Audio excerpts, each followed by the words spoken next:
Hello' everyone, ৰুমিজ kitchen চেনেললৈ আপোনালোক সকলোকে স্বাগতম জনাইছোঁ। আশা কৰোঁ আপোনালোক সকলোৱে ভালে আছে আৰু ময়ো ভালে আছোঁ। আৰু আপোনালোকে মোৰ ভিডিঅ'বিলাক চাই কেনেকুৱা পাইছে ক'ব। মই সদায় ঘৰতে যিটো বনাওঁ আৰু যিটো খাওঁ এইটোৰে ৰেচিপি দিওঁ, গতিকে আপোনালোকে মোৰ ৰেচিপিবিলাক চাই কেনেকুৱা পায় ক'ব। ভাল লাগিলেও ক'ব আৰু কিবা থাকিলেও ক'ব আৰু কেনেকুৱা হয় মোৰ বনোৱাটো। আপোনালোকে এনেকৈ সদায় মোক মৰম দি যাব আৰু ময়ো আপোনালোকৰ কাৰণে এনেকৈ পাৰিলে ভাল ভাল ৰেচিপি লৈ আনিম। আজি মই আপোনালোকৰ ওচৰলৈ এটা খুব ধুনীয়া আৰু খুব সোৱাদ লগা ৰেচিপি লৈ আহিছোঁ। তেনেহ'লে ৰেচিপিটোনো কি ব'লকচোন বাৰু চাওঁ। আজি মই আপোনালোকৰ কাৰণে লৈ আনিছোঁ এটা খুব সোৱাদ লগা মাছৰ ৰেচিপি। ইয়াৰ কাৰণে মই লৈছোঁ এটা বিলাহী, দুটা পিঁয়াজ আৰু অলপ ৰহুন আৰু অলপ আদা আৰু কেইটামান কাজু বাদাম আৰু এচামুচমান সৰিয়হ, 2-3টা শুকান জলকীয়া মই অলপ আগতে তিয়াই থৈ দিছিলোঁ। আহকচোন কেনেকৈনো বাৰু বনাওঁ চাওঁ।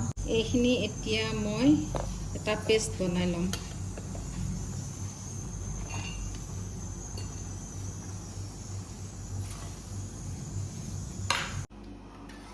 মাছখিনি এতিয়া অলপ ভাজি ল'ম।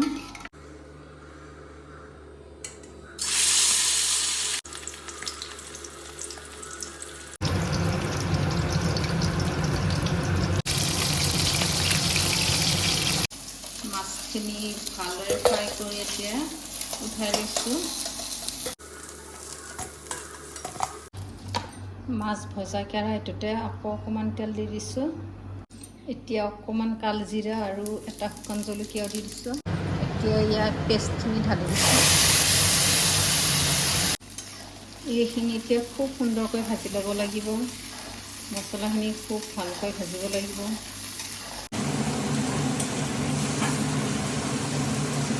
এইখিনি এতিয়া অলপ ঢাকনিখন লগাই ভাজি থাকিম তেল ওলোৱালৈকে। মাজে মাজে লৰাই থাকিম।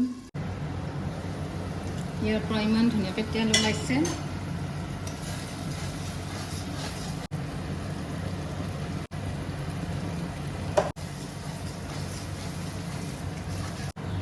ঘৰতে গুড়া কৰি থোৱা জিৰা, ধনিয়া আৰু শুকান জলকীয়াৰ গুড়া অকণমান দি দিছোঁ।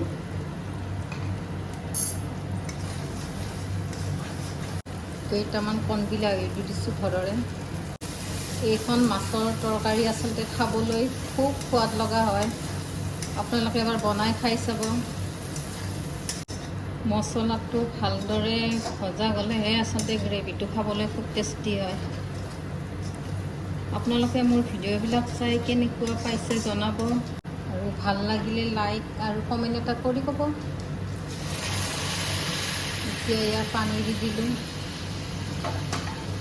আপোনালোকে গ্ৰেভিটো যিমানখিনি কৰে সিমান পানী দিব।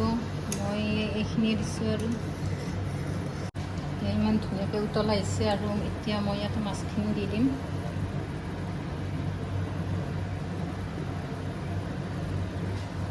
মাছৰ তৰকাৰীখন হৈয়ে গ'ল। মাছৰ তৰকাৰীখন দেখিবলৈ ইমান ধুনীয়া হৈছে, দেখিছেনে? এতিয়া গৰম গৰম ভাতৰ লগত কিমান যে ভাল লাগিব। মোৰ ভিডিঅ'টো চাই যদি ভাল লাগিল লাইক, শ্বেয়াৰ আৰু ছাবস্ক্ৰাইব কৰি দিব। আপোনালোকলৈ আকৌ নতুন নতুন এনেকুৱা ৰেচিপি লৈ আহি থাকিম।